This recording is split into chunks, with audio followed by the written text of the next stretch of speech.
Kwa maana mmekuja hapa kweli, mmekuja nikashuhudia jiwe linaloanguka na watu wakafanya bidii, watu wa serikali wamekuja hapa kufanya uokozi na kweli watu wamefanikiwa kupatikana. Lakini hali iliyopatikana kweli watu wamepatikana hawajavurugika, isipokuwa hawa kubwa linalo kosti mpaka ifikie hatua kupoteza maisha ni lifusi. Hawajanamiwa na jiwe kama jiwe.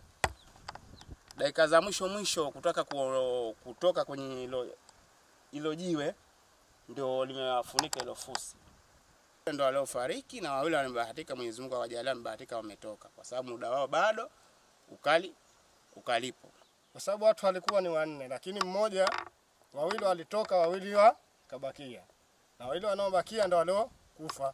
Wito wangu mimi kwa serikali, ninavyoomba, kwa tunavyosema, mambo kama haya kishachimbika kisha kuwa hasara, warudie walete takataka kwa kufukia sehemu iliyokuwa ni hatarishi.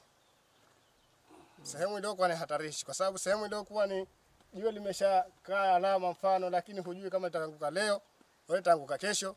Unaona sasa mimi natafuta riziki. Lakini ukiona mambo iliyokuwa jiwe lishakuwa vibaya, kwa hiyo jamani tunataka kule sasa tutachukua fusi. Tumepokea majeruhi wawili majira ya saa 3 siku ya tarehe 29 mwezi wa 6 2025. Majeruhi hao ni bwana Hamadi Juma Makame mwenye umri wa miaka 61, ni Mshirazi kutoka maeneo ya Mjini Wingwi, na wa pili ni bwana Shaame Hamadi Shoka mwenye umri wa miaka 34, Mshirazi kutoka maeneo ya Mjini Wingwi. Tumepokea hospitali yetu majeruhi hawa tayari wakiwa wameshafariki. Taratibu nyingine zikafuata, tukakabidhi ndugu na jamaa kwa ajili ya mazishi. Niko nyumbani nasoma, amekuja bibi mwana mama wangu ameniambia bachi kansafu tushapata msiba. Unani kuna watu washawelewa? Nijiwe. Bado hatujamjua ni nani wela. Badali yake mimi pale kunyanyuka kwenda ushauri msaafu, nikasikia fulani wapili mwenzio wa pili hatujamjua. Alipotokea mwenzake wa pili naye mule sheme kuyani kufani sheme Mshame ni mume na yule mtoto mke kafiliwa mume. Haya matukio ni matukio endelevu kwenye maeneo haya.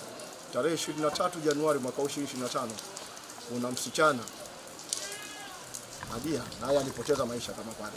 Leo tumempoteza ndugu yetu Hamadi Juma, lakini pia tumempoteza ndugu yetu Shaame ambaye naye pia Shaame Hamadi Shoka naye pia katika hao ambao wamefariki leo hii. Kwa hivyo haya matukio yanaendelea. Sasa serikali kama serikali tunaangalia sasa jinsi gani nini tufanye, ikiwezekana kubadilisha matumizi, lakini pia kutafuta njia mbadala ambazo watu wataweza kujitafutia riziki kwa njia moja au nyingine.